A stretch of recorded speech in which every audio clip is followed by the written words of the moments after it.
Et si le simple fait d'aider une personne dans le besoin pouvait changer votre vie à jamais? Cette histoire vraie et inspirante nous rappelle que chaque acte de bonté finit toujours par être récompensé. Regardez jusqu'à la fin, car la conclusion est tout simplement bouleversante. Avant de commencer, que Dieu vous bénisse abondamment, qu'il ouvre les portes de votre réussite et éloigne tout obstacle sur votre chemin. Un jeune homme se rendait à un entretien d'embauche très important. Il n'avait sur lui que l'argent nécessaire pour son transport.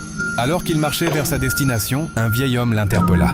Le vieillard lui expliqua qu'il n'avait rien mangé depuis la veille et demanda humblement de l'aide. Malgré ses propres difficultés, le jeune homme fut touché par sa situation.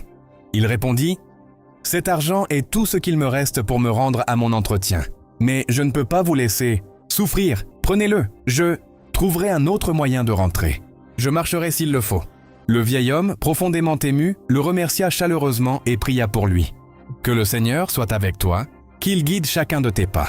Que tous tes projets portent du fruit et que le succès t'accompagne partout où tu iras. » Le jeune homme reprit alors sa route en courant afin de ne pas arriver trop en retard. Quelques instants plus tard, un homme riche s'arrêta à sa hauteur et lui demanda pourquoi il courait ainsi. Le jeune homme expliqua qu'il était attendu à un entretien d'embauche mais qu'il n'avait plus d'argent pour son transport. L'homme lui proposa alors de monter dans sa voiture.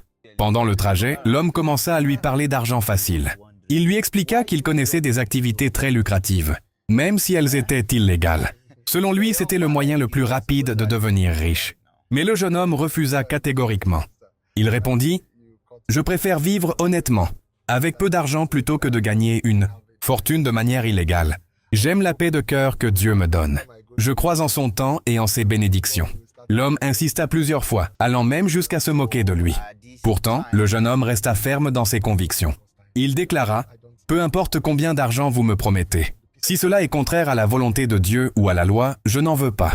Je préfère attendre la bénédiction de Dieu. » À cet instant, quelque chose d'inattendu se produisit. L'homme lui avoua qu'il ne faisait que le tester. Impressionné par son honnêteté et son intégrité, il lui tendit sa carte de visite et lui demanda où il allait passer son entretien. Quand le jeune homme lui donna le nom de l'entreprise, l'homme éclata de rire. Puis, il lui révéla une incroyable vérité. Il était le propriétaire et le directeur général de cette même entreprise. Le jeune homme resta sans voix. Après avoir examiné son CV, le directeur lui annonça immédiatement « Vous êtes embauché. Des personnes comme vous sont rares. Je préfère recruter quelqu'un d'honnête et fidèle à ses valeurs plutôt qu'une personne prête à tout pour l'argent. » Le jeune homme ne pouvait retenir ses larmes de joie. Il remercia Dieu de tout son cœur. Le lendemain, alors qu'il rentrait chez lui, il retrouva le vieil homme à qui il avait donné son dernier argent. Excité, il lui raconta tout ce